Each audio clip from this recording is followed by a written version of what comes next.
Good afternoon, everyone. Welcome to the celebration of life of Betsy Ford. Two things before we begin. One, if you haven't silenced your cell phone, if you please code at this time, just take that out and put it in the silence mode.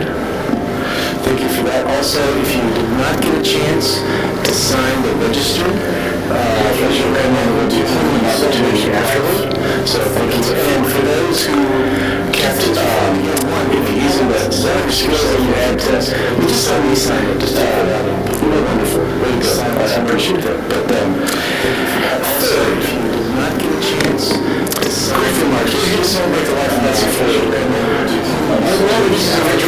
So that's those who kept it on.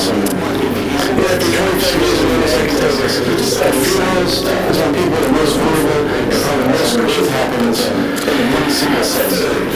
Something else you remember happened.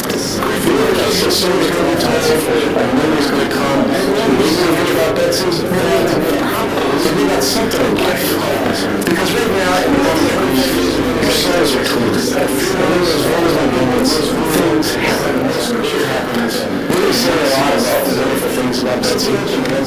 But what we're not going to do is say things to one another at the commons time. That's not how it's going to feel like. Because in this time that we are grieving, because reconciling us is grieving, and we try to make really feel better by making ourselves feel things happen. But we're not helping anybody. We're saying a lot of wonderful things about Betsy. 53 years since I lost my dad, Jesus. I still time that's not how it's going to feel like. We all have deaths. We all have griefs. We all lost a job. We've lost a relationship. We've lost something in life. We try to do all feel better by making ourselves feel things. And we all have. But we're not helping anybody. And we're all on it. And no one can take them away from us. No one's going to say, since I lost my dad, Jesus, I wish you had your dad. I still have. No one's going to say anything more than deaths. Because we all lost a job. We've lost a relationship. We've lost something in life. We try to do all tearing of ourselves, and we're going to honor that tear. And then we're going to honor that life, and we're going to celebrate it. So we have the family, God, this is for religious community, this is for all those parents, we're family, we're all teacher, some of us are not delivery, others are still because we're your friends and tearing of ourselves, and we're going to honor that tear together. And then we're going to honor the celebration of life. May the peace of Christ be with us in this time.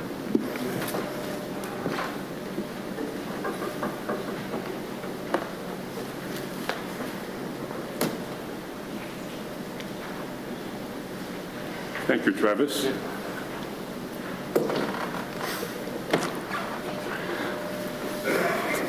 Again, thank you, Travis. Good news, it's only one page long. Bad news, it's only highlights. So, well, first of all, thank you so much for coming today. It's an amazing turnout, and I know my daughters and I appreciate it. And later on today, we'll be downstairs in Fellowship Hall and probably telling each other stories about Mary and Betsy. Mostly about Betsy. But I'm going to ask you a favor. Please tell your story about Betsy to someone you don't know. Let them hear that story. And I'll be happy to hear them myself. So friends, family, neighbors, Judson members of this great congregation, all of your friends, I thank you for being here. I want to thank someone not here, two people not here. Betsy's sister, Alex, could not come today. She's with her husband who had surgery. But she was with Betsy every night of this little journey, this short journey. And I really appreciate that. And thank you, Alex. Her other sister, Victoria, flew in last week and was with Betsy at the end, and we appreciate that too. I also want to thank Ellie and Bob Clegg and Jim Wentick, the musicians for today's service.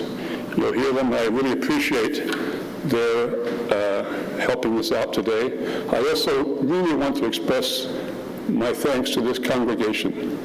This is a wonderful community that has held us up these last few days. And of course, excuse me, my two sisters who are here today, Christine and Julie, who are over there, I guess, who are part of the program today. And I wanted to thank them both for doing that. Christine is reading one of the three poems that were the favorites of Betsy and I.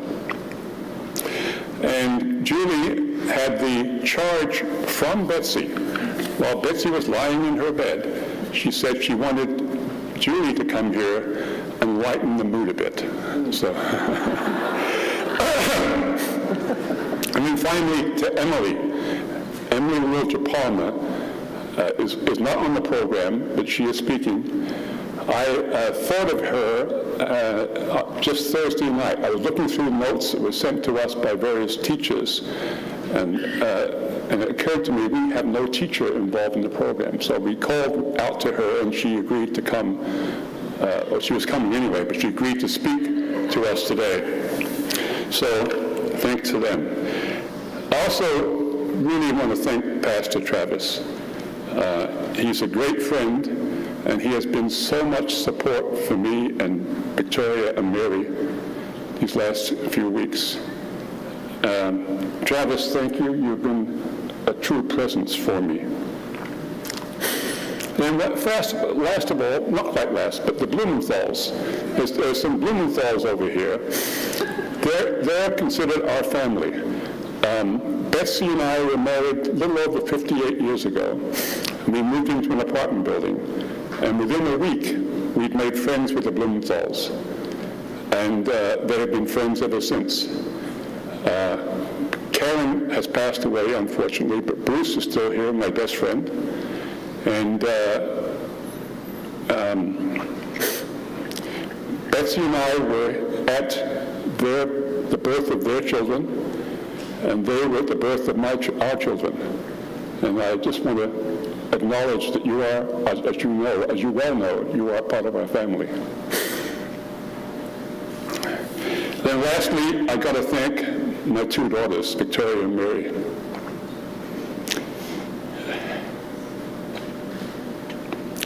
They have looked after me these last 2 weeks. They've allowed me to coast and wander around doing nothing, all the time while they were grieving their mother. So thank you very much. I love you. And also to Matt, who did whatever favors were asked of him. So,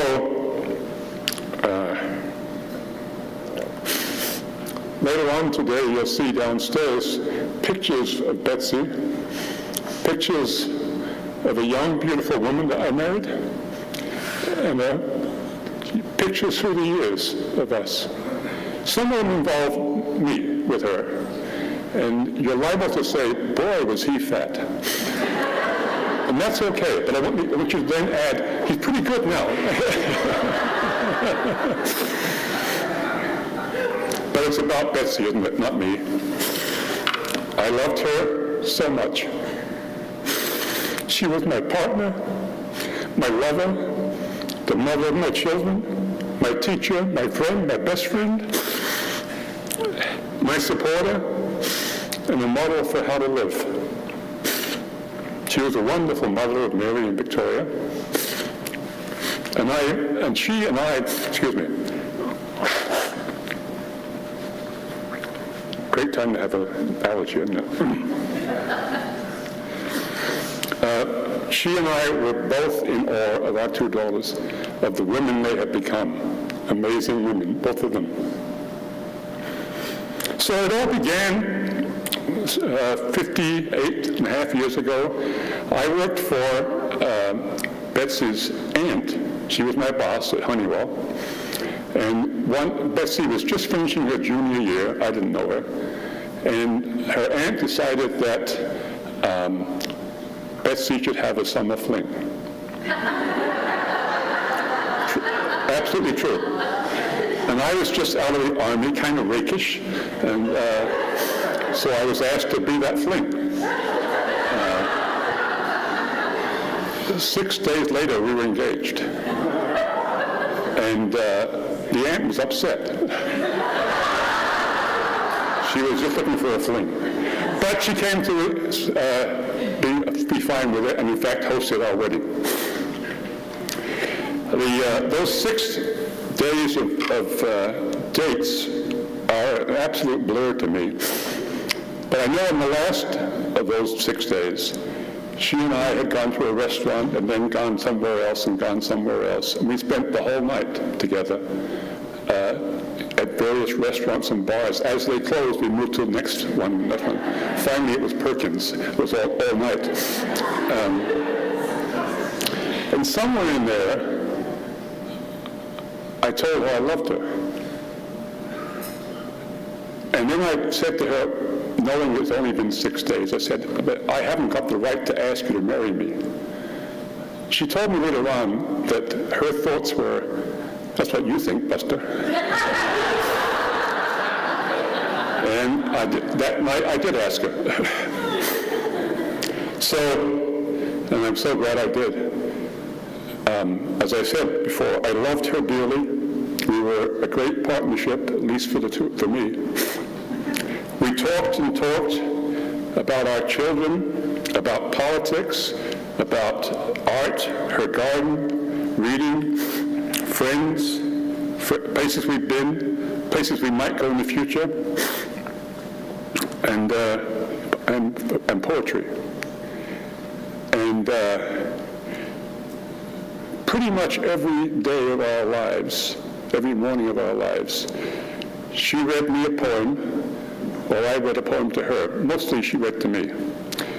And one of her many gifts to me is that she taught me to love poetry. And so it was a great privilege to be married to her. She loved books. Lord, she loved books. Our house is full of hundreds of books. She read hundreds a year she read. She always had at least 3 books going at any one time. One was what she considered frivolous, maybe a Victorian romance,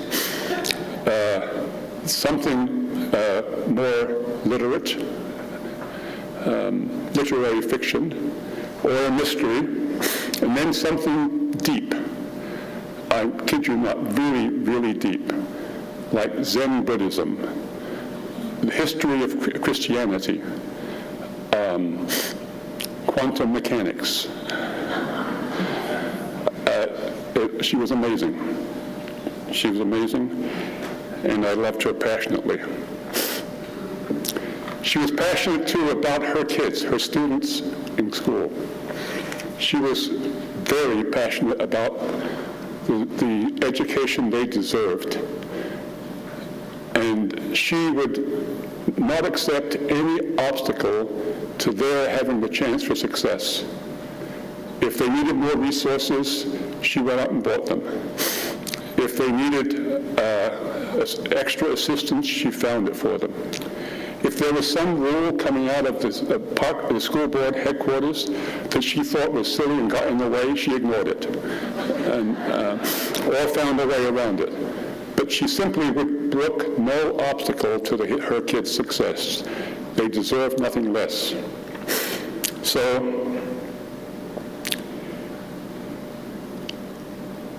I have nothing more I can add. I loved her dearly. Every day of these 58 years, I told her I loved her, and I always will.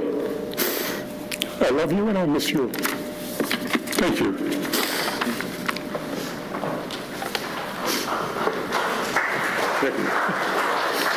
I'm going to go over here and hear how great she was.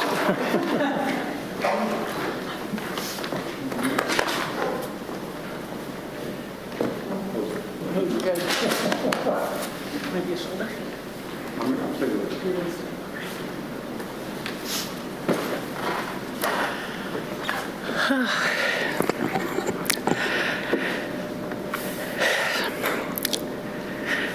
my mom died far too soon and at just the right time.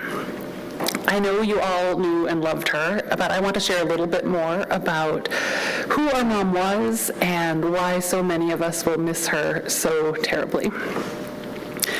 So, as Dad said, he fell in love with her right away at a dinner. Their first date was actually hosted by my mother's great aunt and her best friend. That was the same person. Her great aunt was her best friend, Marge Brimmy.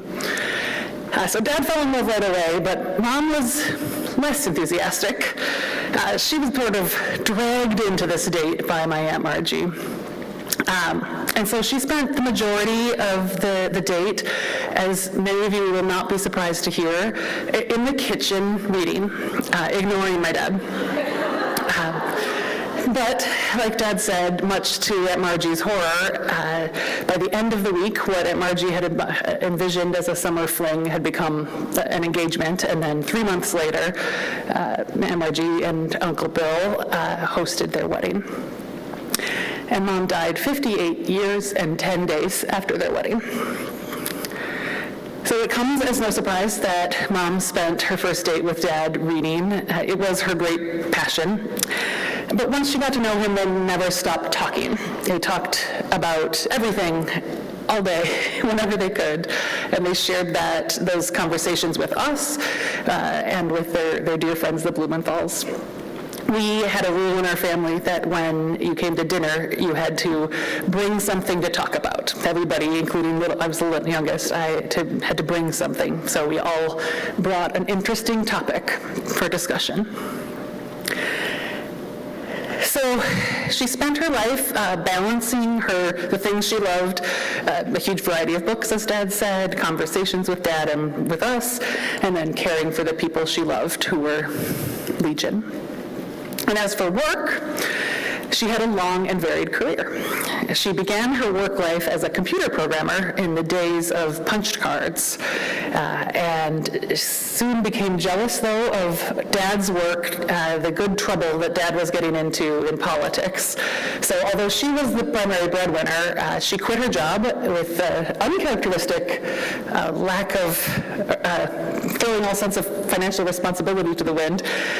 She quit her well-paying job and and joined Dad on the campaign, which of course paid almost nothing. But luckily for them, the candidate they were working for won. And they went to work for him, and he was Governor Wendell Anderson. And they both worked in his office, and Mom led his legislative agenda during that time, and that became what is known as the Minnesota Miracle. She stepped away from paid work to raise Mary and me. But one day, as Dad said, she was always reading something very erudite, and one day she was casually reading a book about the Big Bang Theory, like you do, and decided that she couldn't really understand it until she understood the math behind it. And so she decided to go back to school and get a second bachelor's degree in math, which then launched her into a 27-year career as a math teacher in the Minneapolis public schools. And we always knew she was a great teacher, although she insisted that she wasn't. She insisted that she worked hard at it, but it wasn't something she was good at. We knew, but we didn't know how good of a teacher or how important her impact had been on not just her students, but her fellow teacher community and the math world, until as she was entering hospice, her friends, her card club, organized to put the word out into the teacher world and get dozens of notes of accolades from teachers their mom had helped. Why is this the thing that's making me cry? People wrote letters to Mom, to her email, and she wasn't reading them then, but Mary was collecting them, and we read them to her, and they were amazing. So thank you so much for doing that. Excuse me. So Mom loved books, she loved poetry, gardening, she loved the many dogs that shared their lives with our parents, and most of all, she loved all of us, everybody here. We will miss her terribly, and Mary and I, are going to spend the rest of our lives living up to the woman that she was and the people that she inspired us to be.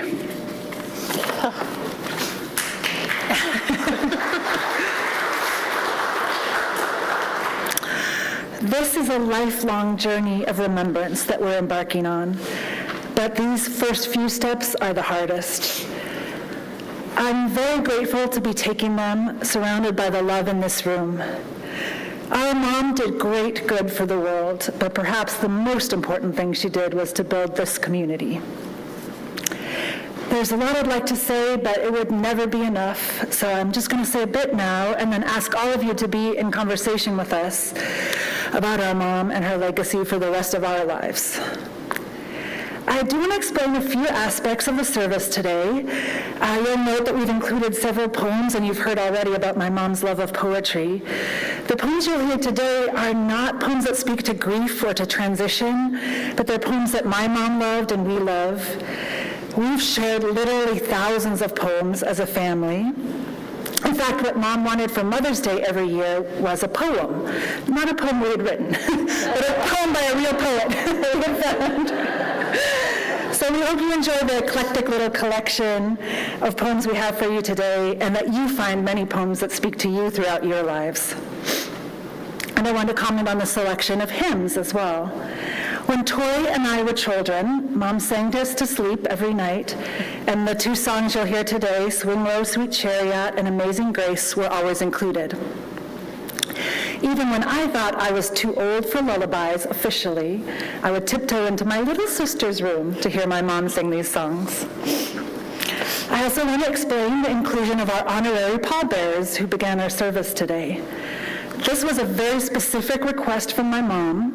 It was inspired by serving as a pallbearer for her beloved lifelong friend, our Auntie Karen, one of those Blumenthal's. Auntie Karen's pallbearers were all women, and it was a great honor for my mom and my sister and I to be among them. My mom chose cremation, but she wanted to include the dear women in her life and her service. Many of them are here, some could not be here. We're grateful to all of them for their roles they played in my mom's life. And I should also say that the entire card club should be included on this list. The Card Club is a group of treasured teacher friends who apparently never play cards, but have supported each other through thick and thin, and they're here today too. And I want to say just a little more about those messages we received in my mom's last days about her impact on the people around her, including many from the congregation of Judson, some from those early years in politics, and dozens from teachers that she worked with. I read these messages to her, we read them to her, and they gave us great joy, even though my mom's response was, I'm not sure it's good for the soul to lie here and listen to compliments. But we all know her soul is just fine. In honor of her long teaching career, we've collected anonymized excerpts from these messages from fellow educators and printed them out so you can read them. They're on the tables in the fellowship hall. Thank you so much to everyone who sent these notes and made our final days with our mom into an opportunity to celebrate her.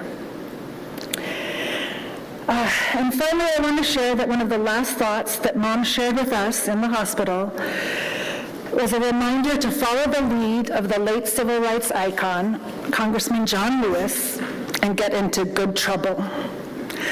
She also smiled and said, maybe I'll finally get to meet him.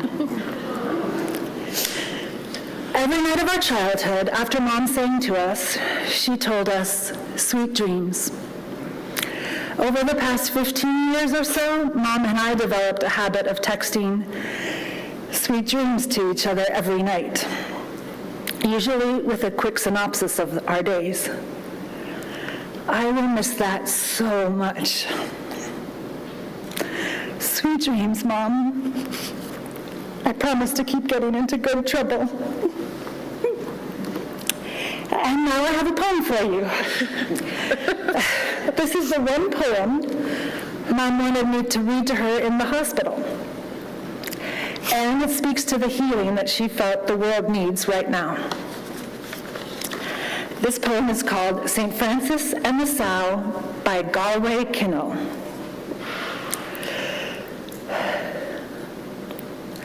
The bud stands for all things, even for those things that don't flower, for everything flowers from within of self-blessing.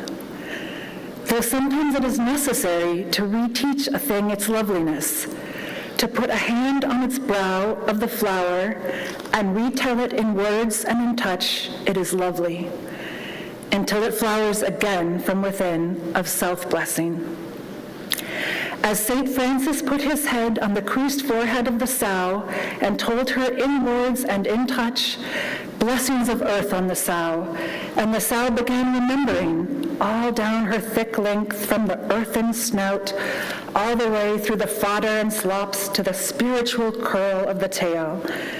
From the hard spininess spiked out from the spine, down through the great broken heart, to the sheer blue milk and dreaminess spurting and shuddering from the 14 teats into the 14 mouths, sucking and blowing beneath them, the long, perfect loveliness of sow.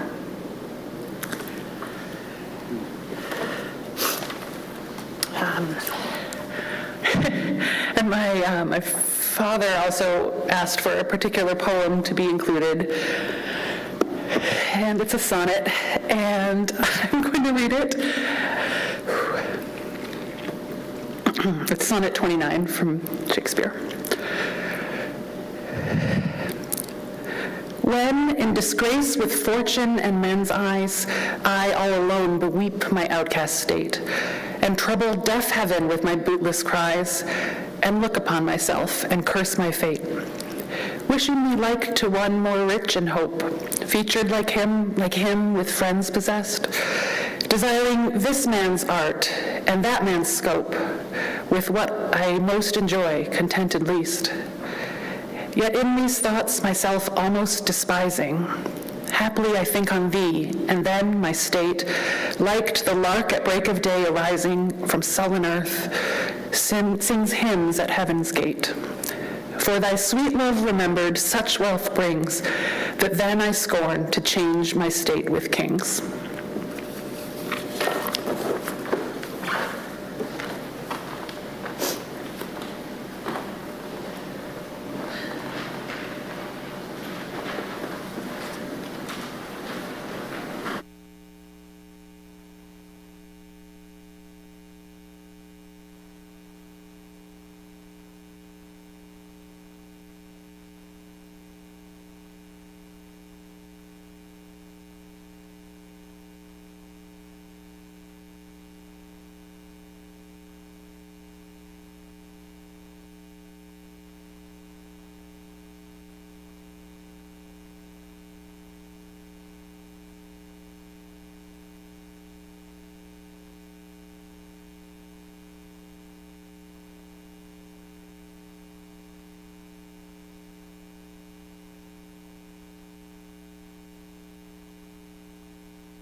Hello, I've titled my message, Beloved Betsy. I almost can't remember a time when you were not part of our family. Betsy was truly a special soul. Many wonderful words can describe Betsy, but today I choose disciplined and bohemian feminist. Betsy had many well-acquired characteristics that would stand out to me. She was so disciplined, her nature was the very embodiment of this trait. I think she only had to identify something to which she was going to dedicate herself, and her self-discipline rose to the occasion as easily as a leaf floating on the water. Discipline was a demonstration of her strength and her focus. Many people would agree that when one has a full tank of self-discipline, almost anything is possible. I would also describe Betsy as a bohemian feminist, a truly free spirit who could be unconventional in many ways. Betsy advocated for women's lib and defied traditional and social expectations. She challenged conventional gender roles, embodying a spirit of resistance against mainstream conformity. Does that sound severe? Maybe. Not really. Equality was important with Betsy. Yes, for me, this description fits. When called for, she could be a nonconformist, and she had an independent streak and was truly open-minded and accepting. Well, I'd like to share a fun memory of a lighthearted time in our past, and in doing so, I remember many Saturday mornings at the Brimmies. I have these fond memories of sitting at this small kitchen table with Betsy and her Aunt Margie. It was a relaxed and intimate setting, and I felt special to be there. So we would engage in all sorts of discussions, covering lots of topics and current affairs with no restraints, anything goes. Of course, drinking strong caffeine all morning helps stimulate a major dopamine dump for each of us, and soon it would become a rapid fire of discussion topics, passions fueled with every sip. We discuss politics, religion, workplace managers, more politics, people running for political office, civil rights, gay rights, dress codes in the workplace, books, guilty pleasures, where to buy the best pastries, women's lib, how to deal with those people that annoy you, the art of giving your supervisor a performance review, and do our pets judge us? Yes, we discussed so many things. I must mention that I had such a respect for Betsy's occupation, actually an admiration for her as a math teacher. Wow, big brains understand math. Even I understood that math was important and that math teachers are special. They convey a deep mathematical understanding with patience, empathy, and the ability to cater to diverse learning styles. Yeah, they inspire critical thinking, bridge the gap between abstract and real-world applications. They foster skills that will be useful in many careers in everyday life. Their passion for the subject helps make math less daunting, even enjoyable for many students. And let's not forget, math can be considered the universal language. Wow, all over again. Math to some is such hard work, although some would say hard work never killed anybody. But hey, why take the chance? Betsy never seemed to get on board with my belief that there are three kinds of people in this world: those who understand math and those who don't.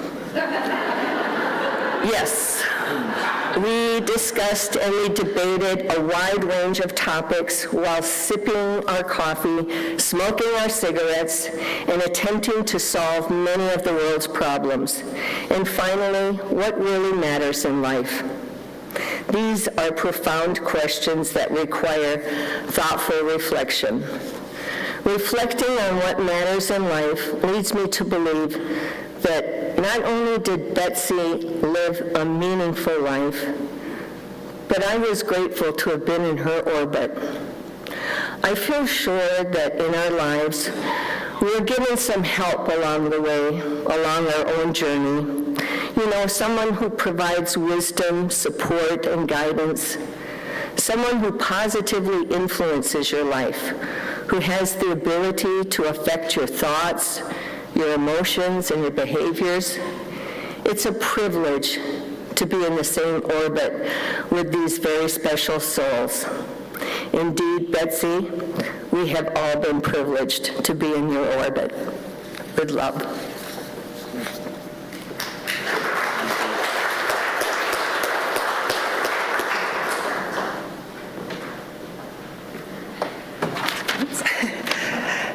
I'm back to read a letter from my Aunt Victoria, my sister's namesake. My Aunt Vicki was with us last week. She lives in Wyoming and drove all the way across those big states to be with us and with my mom last week. Dear Elizabeth, my sorrow cannot be described. My loss is enormous. You have been my lifelong friend, my cheerleader, and my everlasting inspiration. I still display the painting you gave me 50 years ago that says, "If at first you don't succeed, try to hide your astonishment."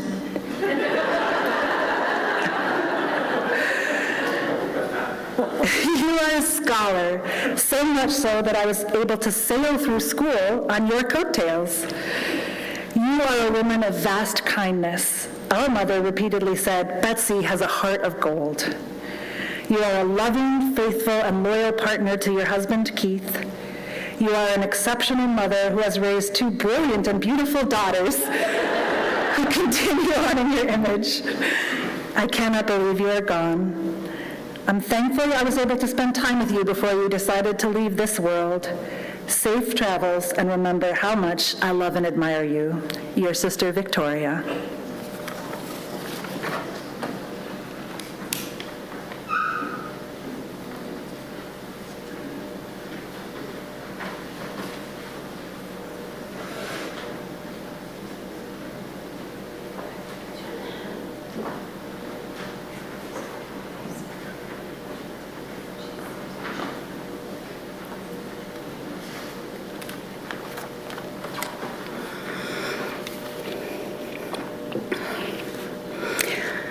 Hi, I'm Emily Palmer, one of Betsy's teacher friends.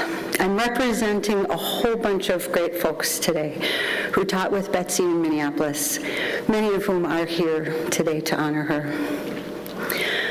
I taught with Betsy at Patrick Henry High School 20 years ago and had the good fortune to stay close friends over all these years through our card club group. We're a diverse group of teachers who don't actually play cards anymore. We did used to. But still get together monthly for drinks and laughs, and we are devastated to lose our beloved friend. A few weeks ago, I told Betsy that I think she is the most excellent combination I have ever known of genuinely kind and completely badass. She walked through the world with such grace, and yet she did not abide nonsense. As Eva Lockhart describes her, Betsy was a serious person who was also terribly funny, a former hippie who was always very proper and composed, even while uttering profanities about certain political leaders. Betsy was an excellent teacher. Jean Stillwell recalls seeing her teach at Northeast Middle School and being impressed by the clarity of her lessons and her ways of including every student. Margaret Taft recalls that Betsy not only welcomed her as a new hire, inexperienced teacher, but took time to coach new colleagues in best practices for students. And Sarah Van remembers hearing what a great teacher Betsy was before they even worked together, because everyone was talking about her. Betsy was a great colleague. Char Ellingson remembers being on team with Betsy at Patrick Henry, where they shared the same students in Betsy's math classes and Char's science classes, and how rich that partnership was. They used to take walks on their prep hour, talking about all the things. And Char's favorite line, one of many funny Betsy quips, was when Betsy said about George W. Bush and the No Child Left Behind Act, quote, "I, for one, can't wait to see the National Guard come try to teach my classes."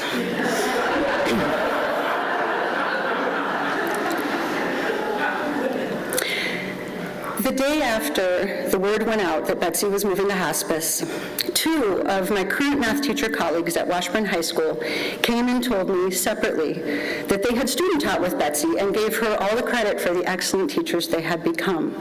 They both had so much love for her and their time learning with her.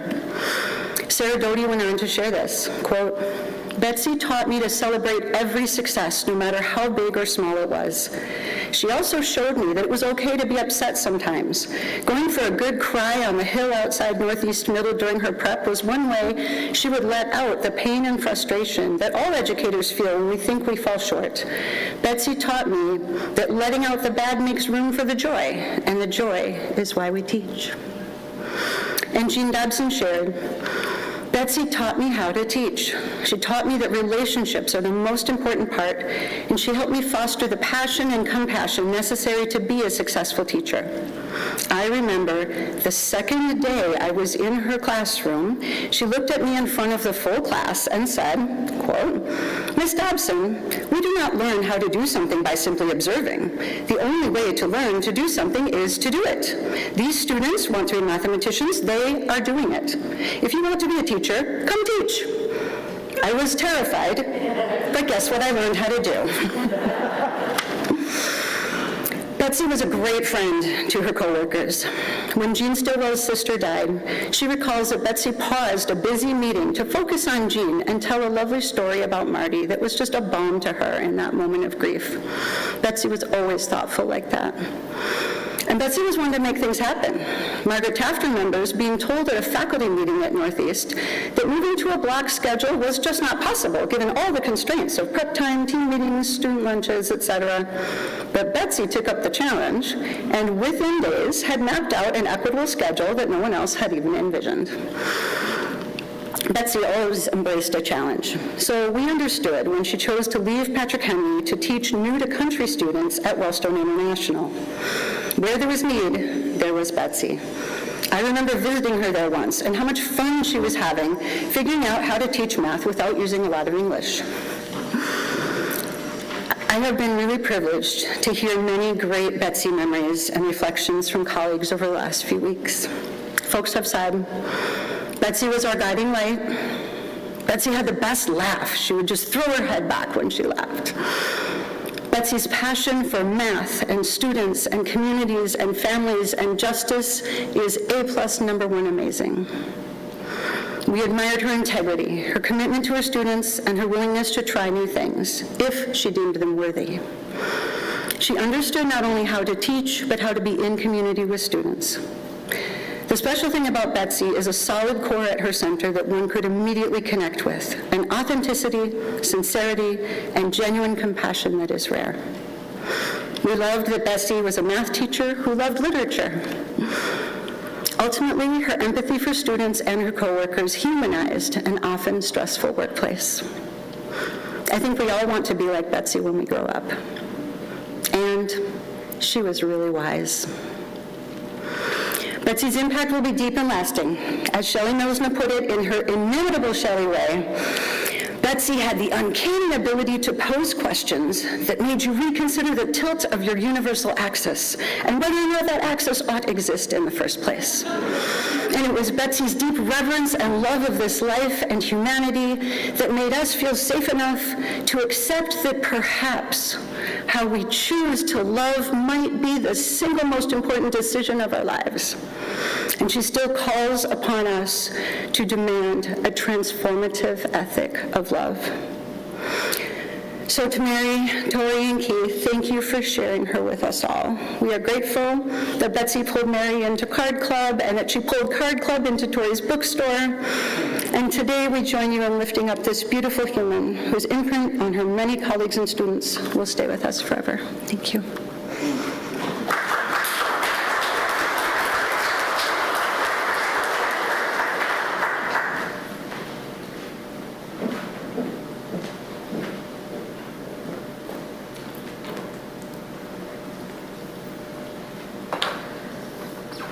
Just down a little bit. More, okay. Keith and Betsy and that had pets, dogs, and they loved their dogs. And so Betsy asked that this poem, it's Little Dog's Rhapsody in the Night by Mary Oliver. He puts his cheek against mine and makes small, expressive sounds. And when I'm awake, or awake enough, he turns upside down, his 4 paws in the air, and his eyes dark and fervent. Tell me you love me, he says. Tell me again. Could there be a sweeter arrangement? Over and over, he gets to ask, I get to tell.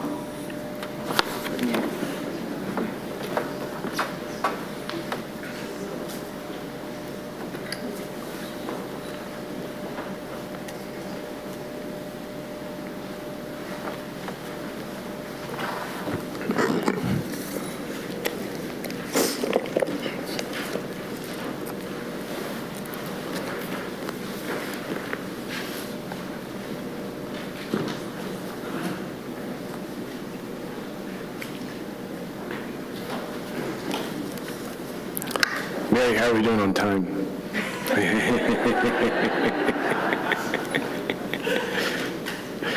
As you know, Mary's event planning world, I've never received an order of service that had time allotments for everyone, including myself. So I'll try to stay within the limits.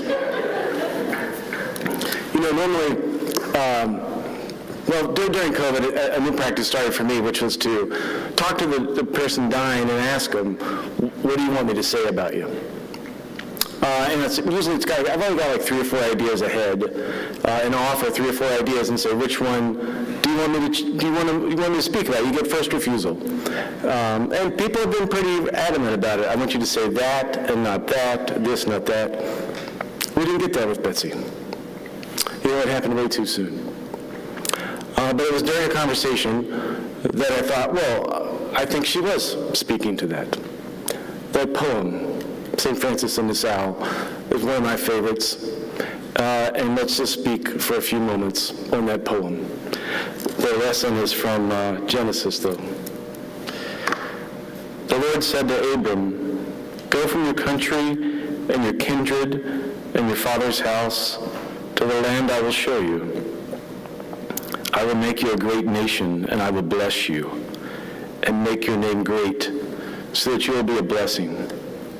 I will bless those who bless you, and the one who curses you, I will curse. And in you, all the families of the earth shall be blessed.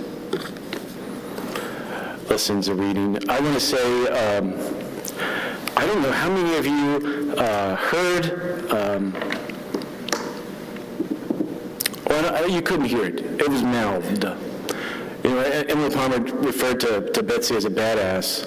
But I want to say, when I announced that Betsy had passed, I watched several lips say she was a badass. Wouldn't it be great if we all get somebody says that about us? So what is it about that? You know, one of Betsy's last thoughts on that poem was especially about young men in this world kind of lost and making some terrible decisions. It's on the news, it's in our homes, it's in our classrooms, we see it all over the place. And what is it that we're going to do with our power that we have? it be a blessing or will it be a curse? Maybe in those last days, Betsy was not only asking us to ask that question of ourselves. This is a blessing, this is an opportunity to be passed on. It's not something that only Mary and Victoria and Keith can carry on, but it's all of us. That's the thing about a blessing. You give it to someone, and then they take it into this life. Betsy had a wonderful way of asking provocative questions and that soft voice that drew your attention. When we bless someone, there's really only two verbs that we're talking about. I will, and you are. How do you bless someone? You say good words about someone. Or maybe you see something good in them before they can see it in themselves. And I'm sure almost everyone here had Betsy look them in the eye or look in their life and see something good in them before you could see it in yourself.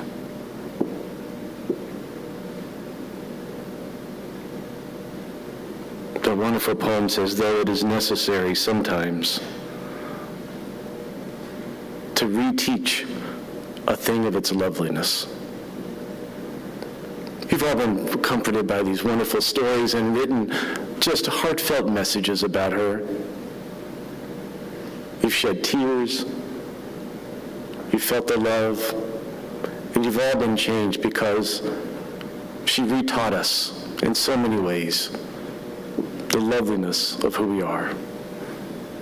My hope is that when you leave this place and you're downstairs and you're having your coffee and your coffee in bars and you're sitting there talking to everybody else and you're telling these wonderful Betsy stories, some that you totally forgot about until you're having a conversation with someone else, but more than anything, in that moment, you're just reminded of your loveliness. If at the end of this service you go home today, you're laying in bed, and if the only thing you take is the memory and the thought that you are a lovely human being, then you're blessed. We will have been blessed, and you are blessed. Betsy did that for us in her life and in her actions, and for that, we are forever thankful. Amen and amen.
couple of notes for the blessing. One, if you haven't had a chance to sign the book in the back, please do so. There will be a reception afterwards, and you're invited to go down and once again share some stories and be with one another in community.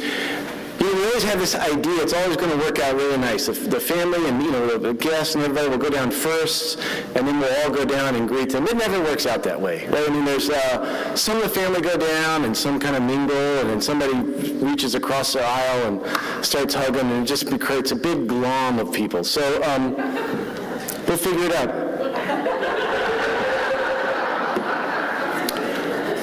Receive this blessing. Siblings of God, siblings of the divine, you have a choice to make with these wonderful, beautiful hearts of yours. Are you going to curse people? Or are you going to bless people? Be reminded of your wonderful loveliness and be a blessing. Amen.